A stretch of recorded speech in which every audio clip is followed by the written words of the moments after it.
Good afternoon. It's Thursday, the 23rd of February 2017, just after 1 o'clock. Welcome to UK Column News. I'm your host, Brian Gerrish. With me in the studio, Mike Robinson. Well, we're delighted to say there's a bit of sunshine here in Plymouth, although it's quite cold. I can actually see some blue sky and some quite good reports of the weather across the country. And we need it because things are closing in very quickly in a political sense.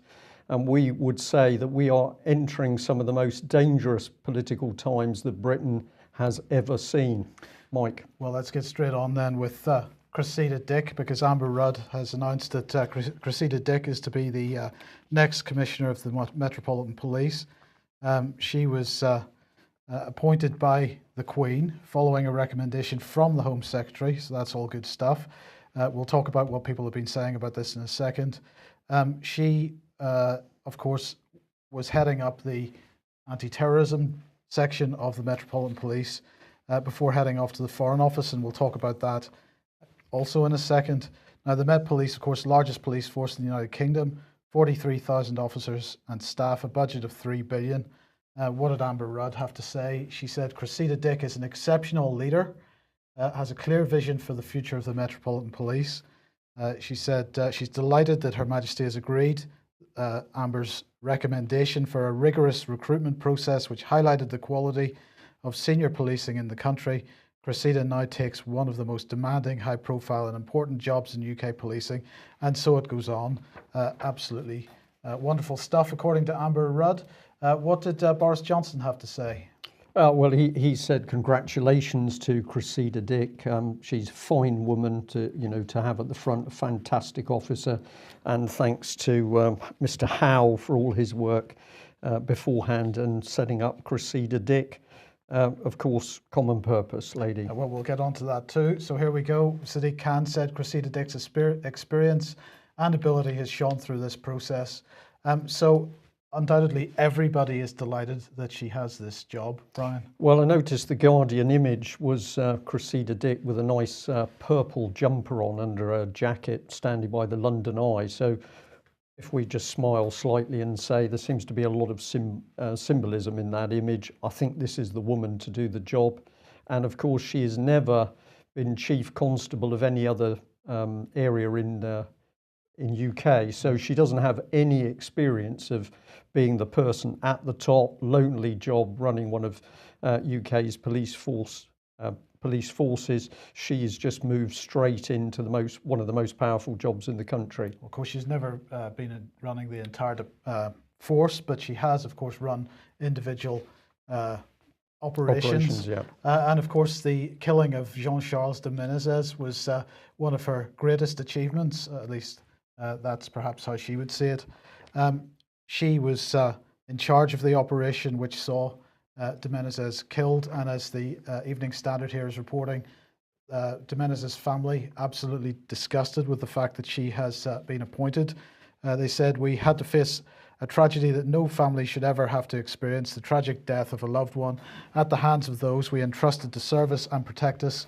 At the helm of the police on that fateful day when Jean was killed was Cressida Dick. The message of today's appointment is that police officers can act with impunity.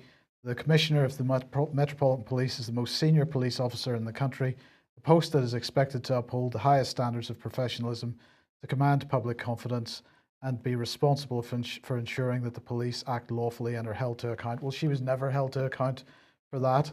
But nonetheless, she was running anti-terrorism policing with the Met for a while. But if we look at her Wikipedia page, what it says there is that she has been appointed as head of the Met, but she is a Director General of the UK Foreign and Commonwealth Office. That's a fascinating title, Mike. Fascinating. Absolutely fascinating. So I went off to the Foreign and Commonwealth Office website, had a look at their governance, and well, as we can see here, if we search for Dick on that page, we find 0 of 0 results. So she's not listed there on the management board. She's not listed on any of the other positions on that page, but there is a separate page of other directorships. So let's go and have a look at that, Foreign Commonwealth Office Directors. And well, she's not listed here either. So this is very strange. I phoned the Foreign Office, or I wrote to the Foreign Office, and they phoned me back very kindly. And a nice lady told me that Cressida Dick is indeed still a director at the Foreign and Commonwealth Office. And I asked, well, she's obviously moving into a very high-profile, high-powered job now. The two roles, are they going to? This is a non-executive role, or are the two roles going to fit together very well? And she said, I can't tell you any more about the background to Cressida Dick's role at the Foreign and Commonwealth Office. Well, of course, we should have remembered this, but in 2015, the Intercept website was highlighting exactly this problem. Secrecy shrouds the unknown role of top UK government official. This is Ryan Gallagher writing for the Intercept, and he had made the point that he made some Freedom of Information requests to the government asking them about Cressida Dick's role. They absolutely refused to disclose what her role within the Foreign and Commonwealth Office was, and they particularly refused to disclose anything about her her salary. So this is really astonishing, Mike, isn't it? That we have now got we've got the fascist state in front of our eyes. So we've got very powerful people in jobs behind closed doors. We, the public, are not to be told what they're doing. And of course, Cressida Dick is a common purpose leader, and their psychology is they meet behind closed doors anyway. So what is her role? Why do you need a senior police officer working in the Foreign and Commonwealth Office? Are they training with other nationalities? Pick somebody, the Americans or the Israelis. We don't know. This obviously wants a Freedom of Information request. Which will probably be ignored as the Intercepts were. But let's just remind ourselves that if she isn't listed on the Foreign and Commonwealth Office website, she is listed on our own Common Purpose Exposed website. There is when she took the Common Purpose course. She took the Matrix course in 1996-97. Well, of course, she grew up in Oxford, where there's been really good policing happening over the years, Brian. Or maybe not around Oxford and Cherwell Valley College. But let's remember that we've got a police officer involved in what is a quasi-secret society, a society that doesn't declare its members in organisations, whether it's the government or the NHS or the police, and the very same organisation that has been penetrated by paedophiles, so that we've had the disgusting situation with Merseyside and Matthew Byrne and Jimmy Rennie were the two key ones. Yeah, Matthew Byrne, who was on the Common Purpose Advisory Board Merseyside, so he was selecting people to go through the Common Purpose course. Convicted paedophile, no police investigation ever carried out, and of course this is the nature of Common Purpose. It protects its own, and now we have a senior police officer buried in the government, and the government's not going to tell us what she's doing. This is unbelievably dangerous stuff. And we should also remember, of course, Common Purpose running courses with children where they were not providing CRB checks, criminal records checks for the people running the courses. So, but no problem. Cressida Dick moves through that system. And a few comments that we've got in our chat box is that there's been generally a chaotic situation around her particular management leadership style. We've heard that ourselves from Metropolitan Police officers who say that in the force she's been deeply unpopular. She's surrounded herself with her preferred police officers, almost forming a sort of shield around herself, so that other police officers find it difficult to engage. So this is a very secretive person wielding immense power. This is the sort of person, Mike, I think could unleash the start of arrests in the middle of the night, and of course no announcement made to the public as to where people have gone. Well, are we going to get the truth from our politicians? Probably not, and we've decided to have a little look today at Chris Bryant MP. Now, we flagged up a couple of days ago that Chris Bryant was the man who was saying there is, quote, clear evidence of Russian interference in UK elections. So that's a pretty straight statement. There is clear evidence of Russian interference in UK elections, former Europe Minister Chris Bryant claims. And of course, you highlighted that, Mike, with this slide that we showed. He's saying there's now clear evidence of Russian direct corrupt involvement in elections in France, in Germany, in the United States of America, and I would argue also in this country. So no messing around. He's saying that the evidence exists, the evidence is clear, and it shows that the Russians are getting involved in elections. Well, I decided to tweet out last night. So here we are. I sent to Chris Bryant, who calls himself on Twitter Rhonda Bryant. So Rhonda Bryant, let the public see your evidence. First day of asking, the 22nd of February 2017. I bet you a new pair of Y-fronts you can't produce any. And well, I was interested because Mr. Bryant kindly tweeted me back and he said, read the Times tomorrow. Well, just for our viewers, let's remind ourselves as to why I was talking about Y-fronts. And just so that there's no misunderstanding, the UK column honours its obligations. We've already bought, this is a triple pack. I think that cost us £12. These are the Y-fronts. And we said to Mr. Bryant that if there was evidence, we'd be happy to donate him a new set of Y-fronts. Well, let's have a look and see how safe our bet is, because today out popped the Times. I paid for it. That was more money spent, Mike. And what have we discovered?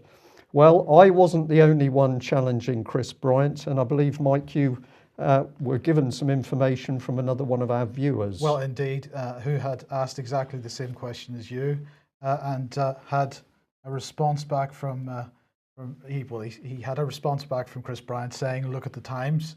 And so he wrote back to Chris Bryant and said, dear Chris Bryant, thanks for the reply, Chris. I will try and look on the Times website.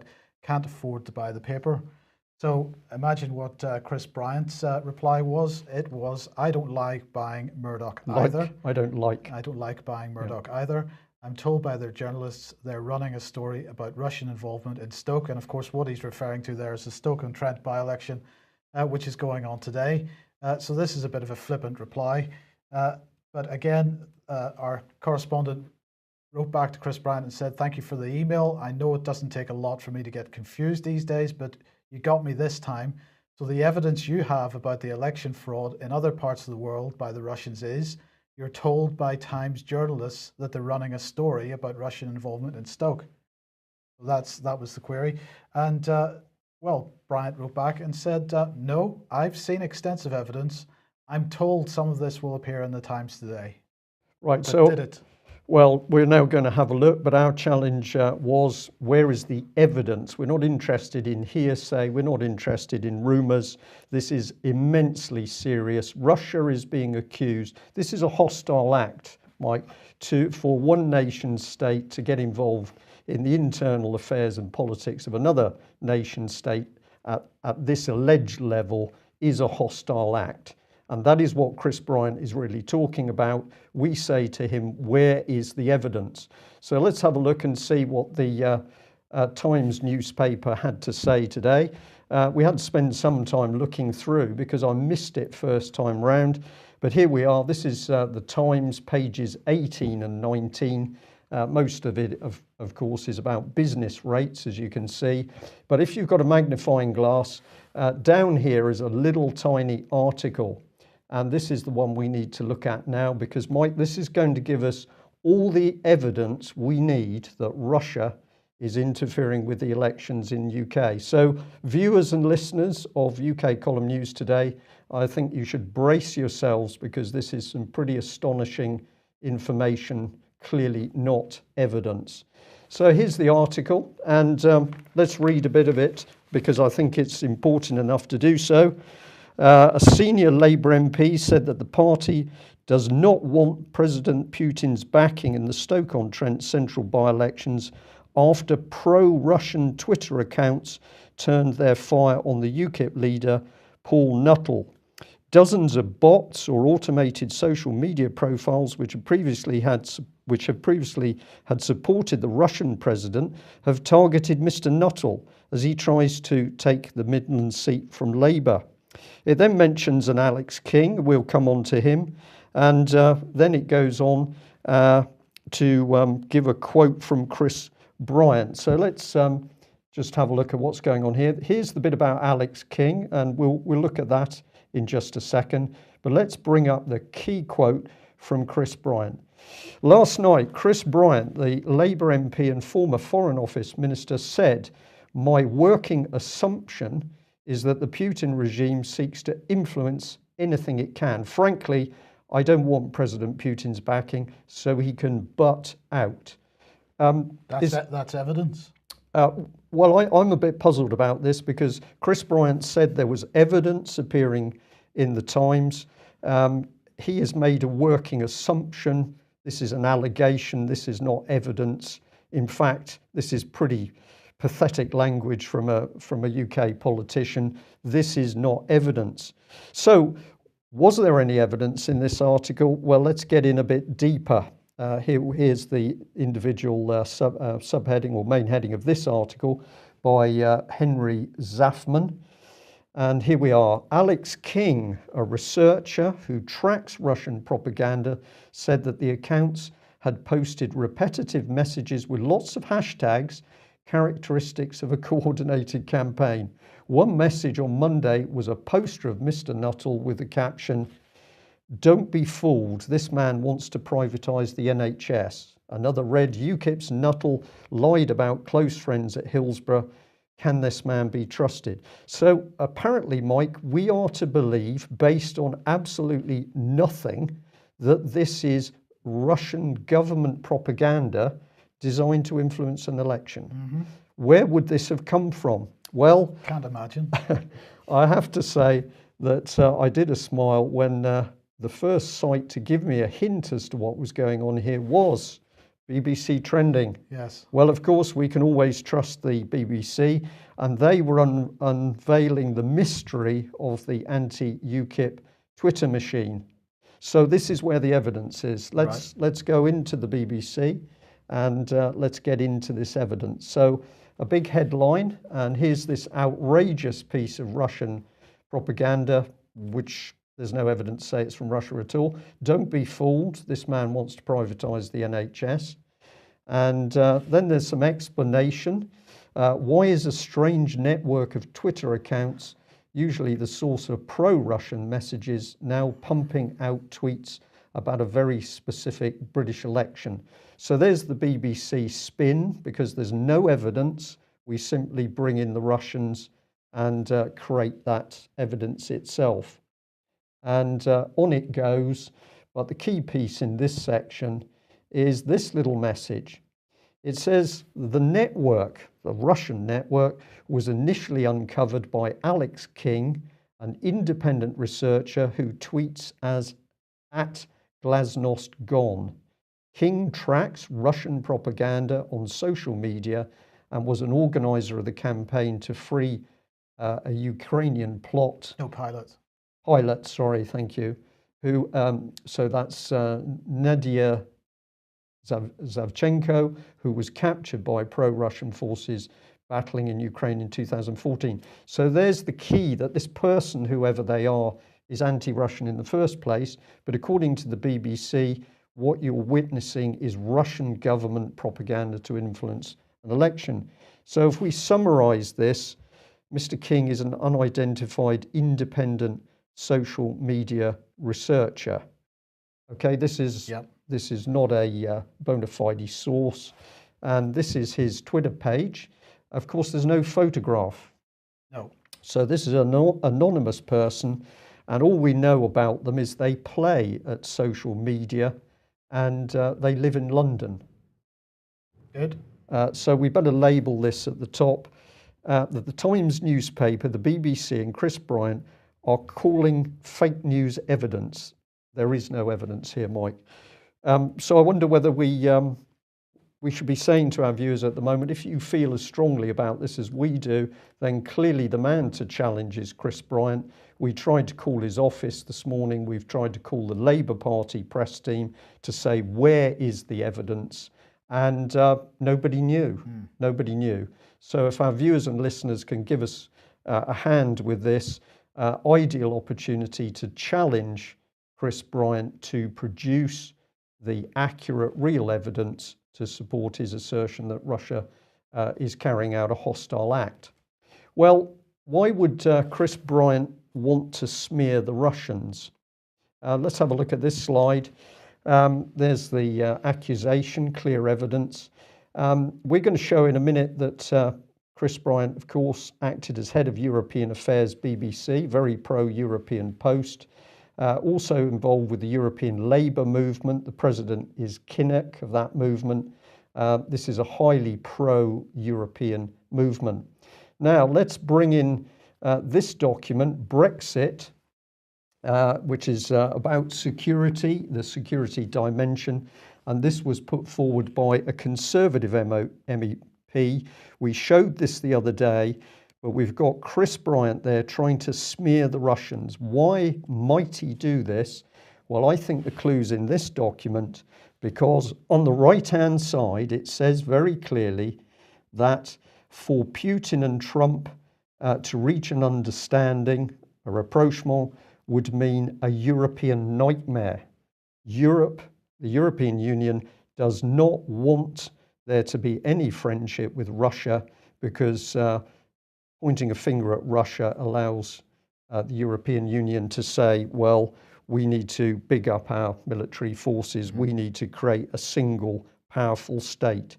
So my guess is, Mike, that what's really going on here is this is a massive, desperate attempt to smear the Russians in order to cause trouble, not only in the West, but also, of course, with the United States.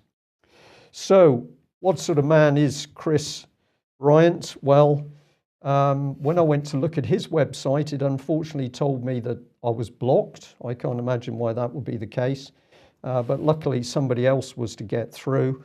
And we were fascinated to see that he was retweeting this one, where a Labour MP, Albert Owen, is saying, simply not true. And in an age of fake news, we'd expect Oxford professors to deal in facts and do some basic research. So I did call Mr. Owen's office and said, I think you're being used by Chris Bryant. Chris Bryant is not putting out real evidence, but he's retweeting your comments in order to, what, save face? I don't know. So this is the man overall, Chris Bryant at the middle, ordained in the Church of England, London manager for Common Purpose, so he's going to be very closely linked to Cressida Dick, head of European Affairs, BBC, involved with the Labour movement for Europe, private secretary to Harriet Harman. Remember, this was the MEP linked into the paedophile information exchange saga, but also private secretary to Lord Faulkner of the Death Pathway fame. Nice jobs. He's involved with the National Youth Theatre, the Cooperative Party, Amnesty International, Amicus, and the Fabians. And of course, the Fabians believe in doing things by stealth. And well, there we are. Let's remember that we have those white underpants. We're still waiting to see whether we should give those to Chris Bryant. Now, on a question of judgment, I'm also going to say perhaps we should remember this, that Chris Bryant's election agent was jailed for collecting 12,000 pictures of the most serious child pornography police had seen. This was well publicised at the time. Now, of course, Chris Bryant didn't know, we understand that, but was this poor judgment in choosing his team? I think that's a reasonable question to ask. Another reasonable question might be, was Stephen Carnell Common Purpose? I don't know that, but that is a very interesting question.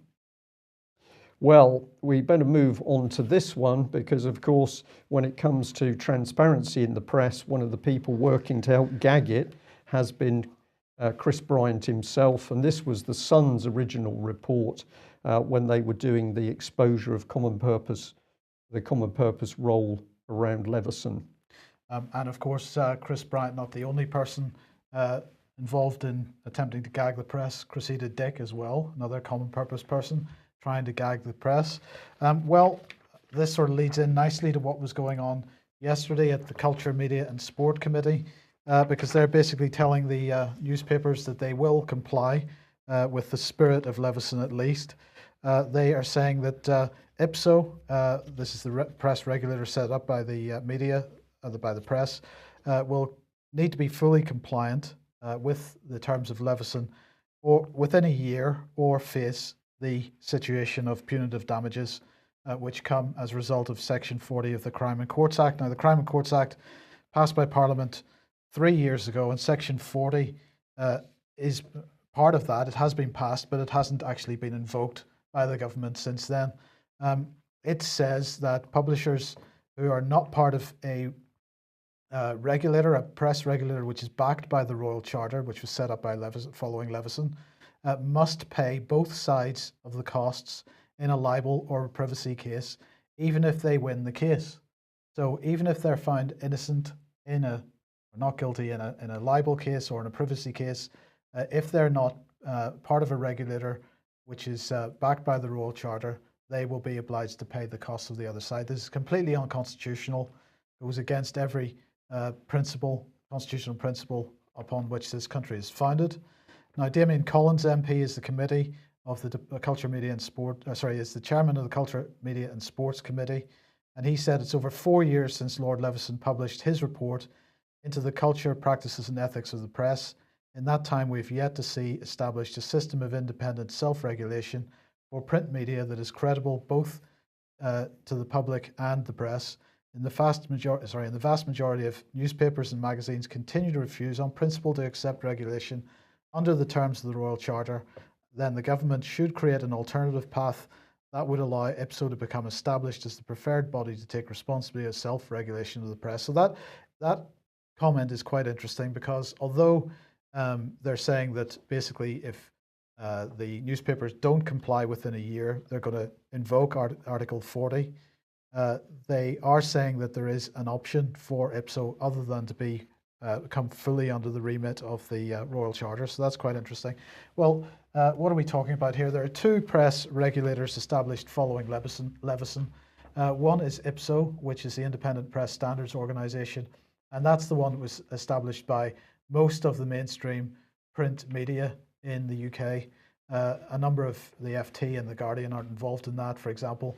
Most of them are, the Independent aren't. But Impress is the other regulator. This was established through the Hacked Off campaign and the Media Standards Trust. It's promoted by the Hacked Off campaign and the Media Standards Trust. It has almost nobody as members.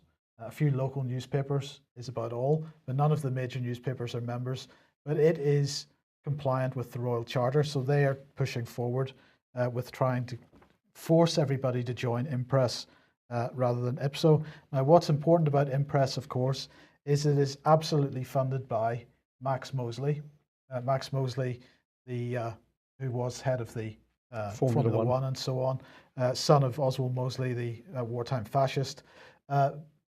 Max Mosley, key part of the Leveson inquiry, because of course he was the man that was exposed in a number of newspapers dressed as a Nazi at some kind of orgy.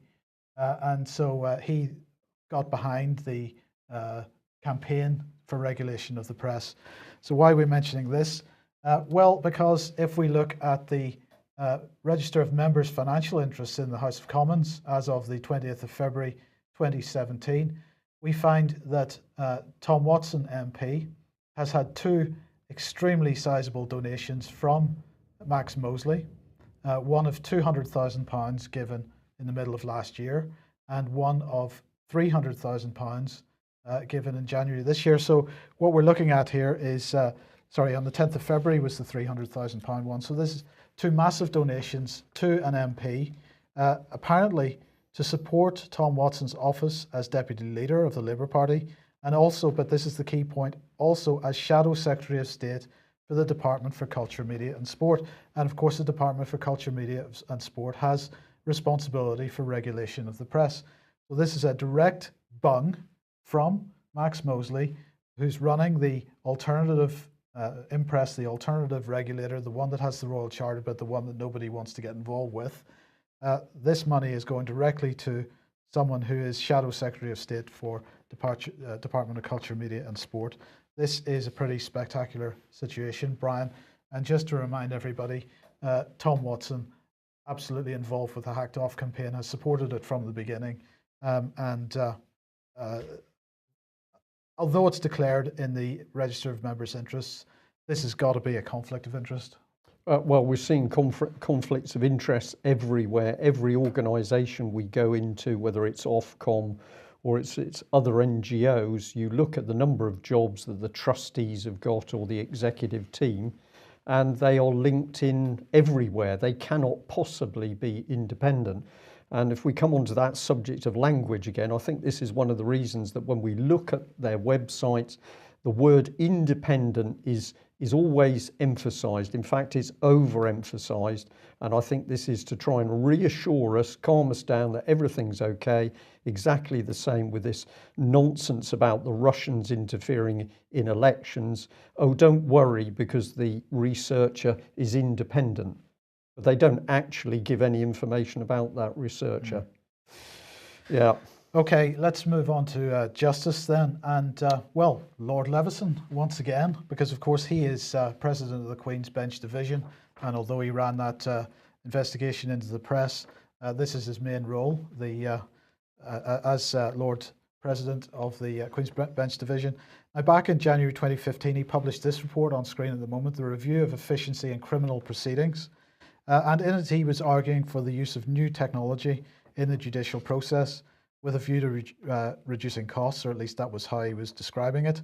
He said, until recently, in order to conduct a hearing of any sort, all those involved in the process needed to gather in the same place, almost invariably a courtroom, in order for submissions to be advanced by the advocates or evidence to be given by witnesses, thereby enabling magistrates, judge, or the jury to make decisions. With appropriate investment in equipment and infrastructure, new technologies are now available which will provide a reliable and high quality means of dealing with many, but clearly not all aspects of criminal cases without requiring parties to travel to court.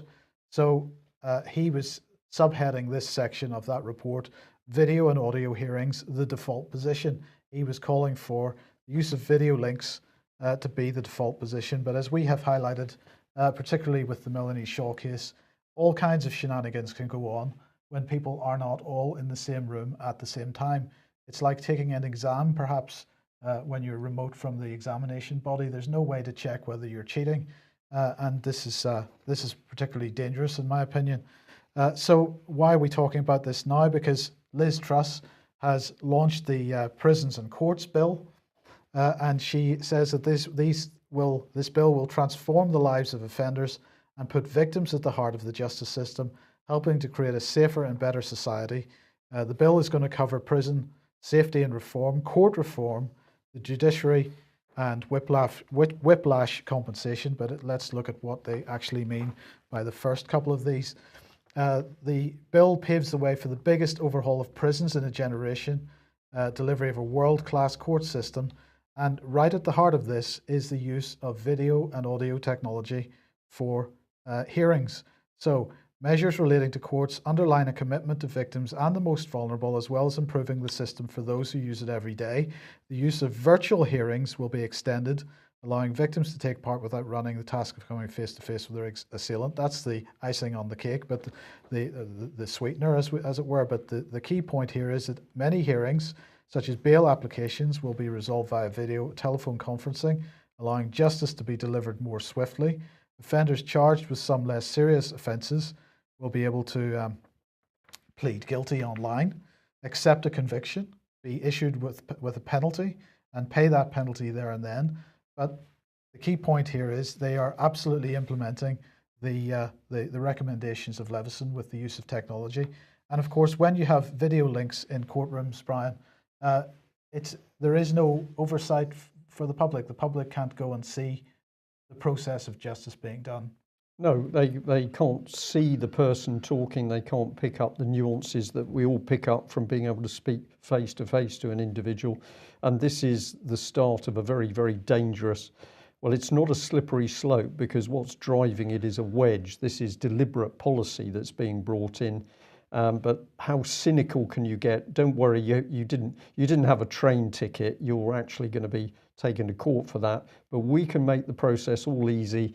by video link, and you just plead guilty online, and you're a criminal, but you didn't have to appear in court. But don't worry, it's low cost and it's efficient. This is unbelievably dangerous stuff. Absolutely, and of course it'll also be easier for the judiciary to deploy judges more flexibly, because of course they don't even have to come get out of bed, perhaps. Well, this is dangerous as well, Mike, but we can also say we know there are judges out there who are very, very concerned about what they see as increasing chaos around them. What they don't understand is the chaos within the judicial system has been created to get these changes in place.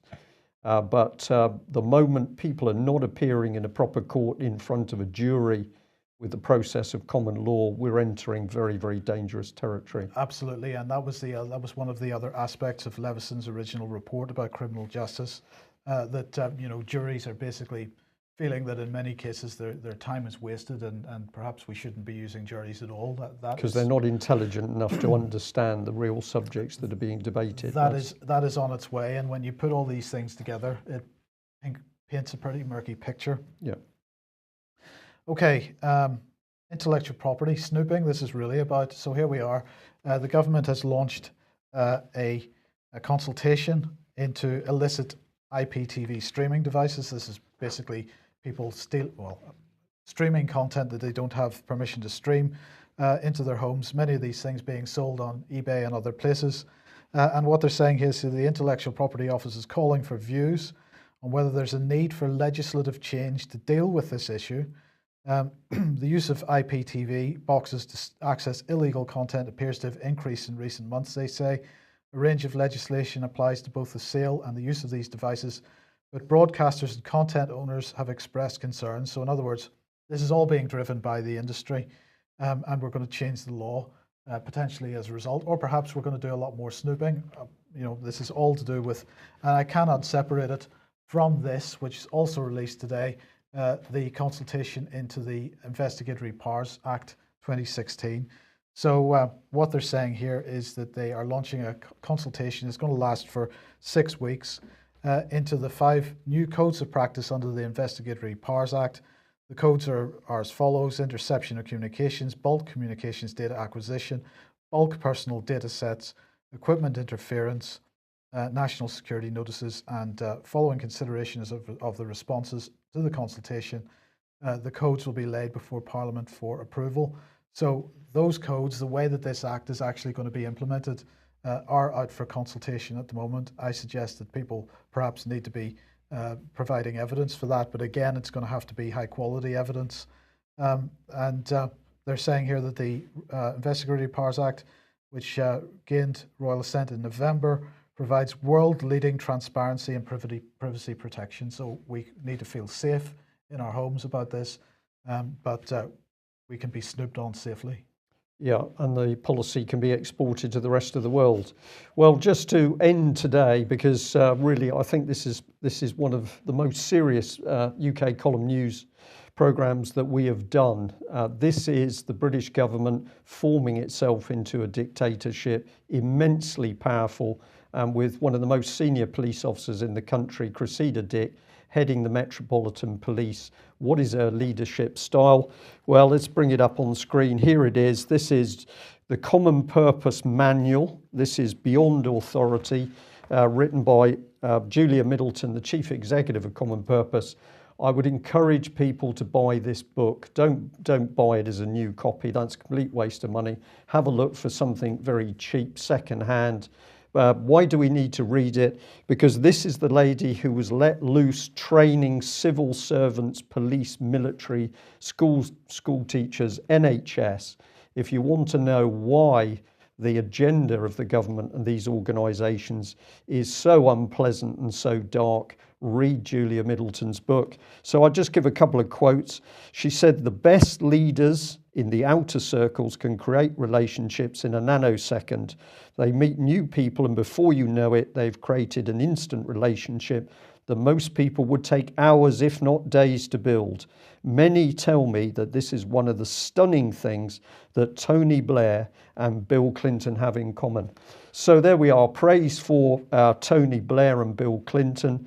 praise for German bankers, praise for Lehman Brothers who collapsed. Lehman Brothers, Julia Middleton said, role model for young teenagers. Deutsche Bank, now on the verge of collapse, all in this book. And if you want to get into the really unpleasant stuff, then have a listen to this. This is a gentleman called Doug Miller. I'm embarrassed to say he had a military background, apparently. He says you start with clear and defined objectives. This is the most important. Military training teaches you to understand this.